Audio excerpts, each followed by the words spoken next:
కూర్చో అధ్యక్ష. ఇది చాలా సెంటిమెంట్తో కూడుకున్న అంశం అధ్యక్ష. విశాఖ స్టీల్ ప్లాంట్ ఇది ఇందాక వాళ్ళు చెప్పినట్టు ఇది ఒక పార్టీకో లేదా ఒక వ్యక్తికో ఒక సంస్థకో సంబంధించింది కాదు అధ్యక్ష. ఇది విశాఖ హక్కు, ఆంధ్రుల హక్కు. ఉమ్మడి రాష్ట్రంలో ఉన్న ఆంధ్రుల తాలూకు హక్కు అధ్యక్ష. 32 మంది ప్రాణత్యాగాలతో అయింది. ఇందాక మంత్రులు మాట్లాడుతున్నప్పుడు 1-2 విషయాన్ని వాళ్ళు చెప్పడం జరిగింది. భూములు అమ్మేస్తున్నారు అప్పుడు ముఖ్యమంత్రి గారు తీర్చేద్దారు. దానికి కావాల్సిన నిధులు సేకరించుకోవడానికి ఆ రోజు చెప్తున్న ప్రయత్నాలు అధ్యక్ష. ఈ 6 నెలల కాలంలో విశాఖ స్టీల్ ప్లాంట్ భూముల్ని 2 దఫాలుగా ఉన్న కొన్ని పీసుల్ని ఇప్పటికే ఆప్షన్లోకి నోటిఫికేషన్ ఇచ్చిన సందర్భాన్ని కూడా ఒకసారి గుర్తు చేస్తున్నాం అధ్యక్ష. దాన్ని మేము వ్యతిరేకించమా? ఇది కాదు, ఇది డే టు డే యాక్టివిటీలో భాగం అధ్యక్ష. ఆ సందర్భంలో మాట్లాడిన దాన్ని రాజకీయాల్లో కూర్చోపించడం కరెక్ట్ కాదు.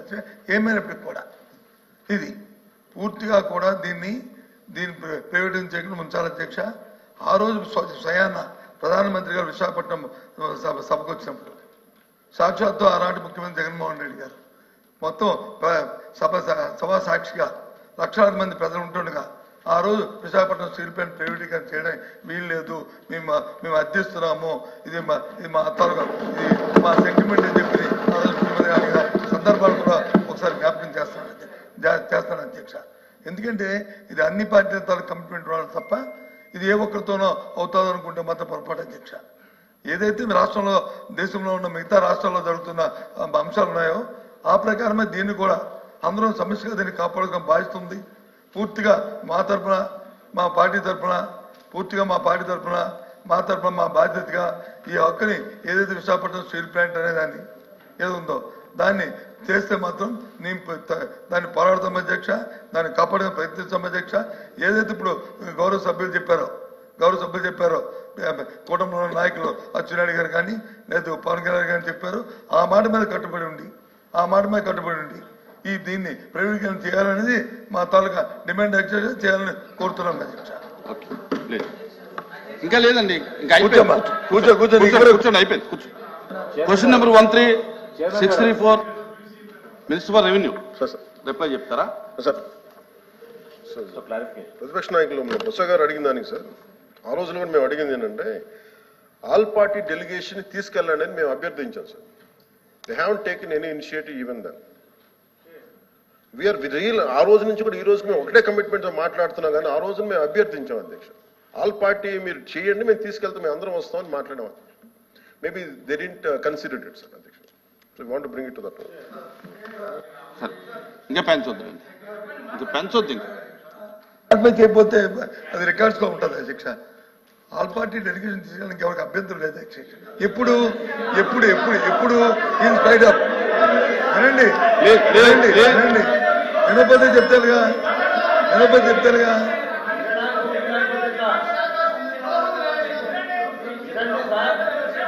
వినండి దయచేసి వినండి.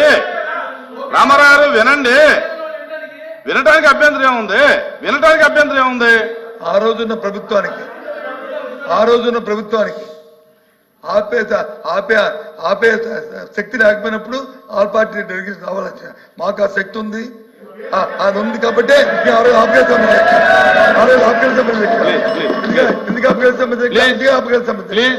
ఇవాళ దయచేసి అది చేయమని చెప్పి రిక్వెస్ట్ చేస్తున్నాను. కూర్చోండి సార్. అచ్చెన్నాయుడు గారికి పంచకండి.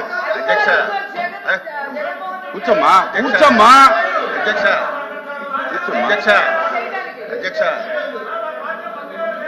ఆ రోజు కనుక నిజంగా మనసు త్రికరణ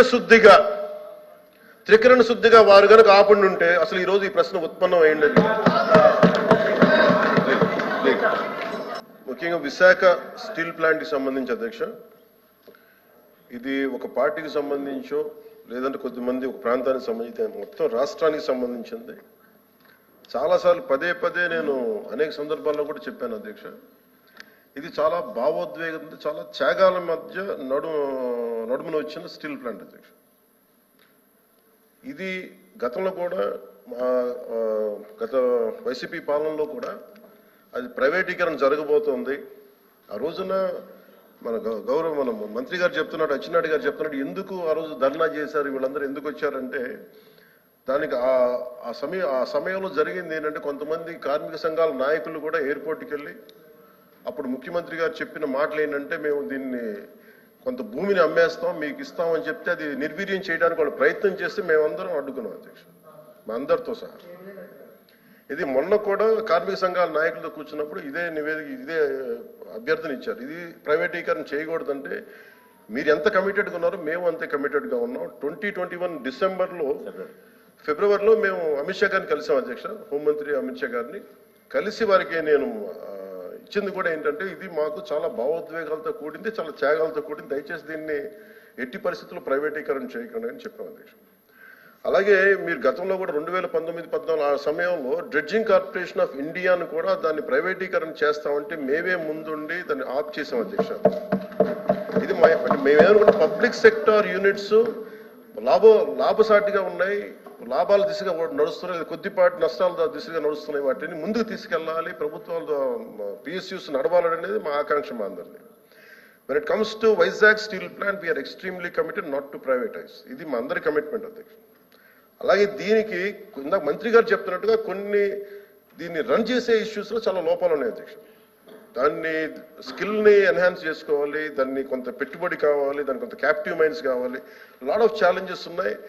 ప్రతిసారి నేను కార్మిక సంఘాలతో కూడా ప్రత్యేకించి ఈ మధ్యన ఒక 4 రోజుల క్రితం కూడా మాట్లాడడం జరిగింది అధ్యక్ష. వాళ్ళు కూర్చోబెట్టి దానికి సంబంధించి మీరు ఒక సమగ్రమైన ఒక కార్యాచరణ ఇవ్వండి మాకు, మీరు వస్తే నేను కేంద్ర ప్రభుత్వం నేను ప్రత్యేకించి నేను కూడా నాకు సంబంధించి నేను కూడా తీసుకెళ్తాను తెలియజేస్తాను అధ్యక్ష. So we're extremely committed not to private this. I hope you're all satisfied. Okay, LOP గారు.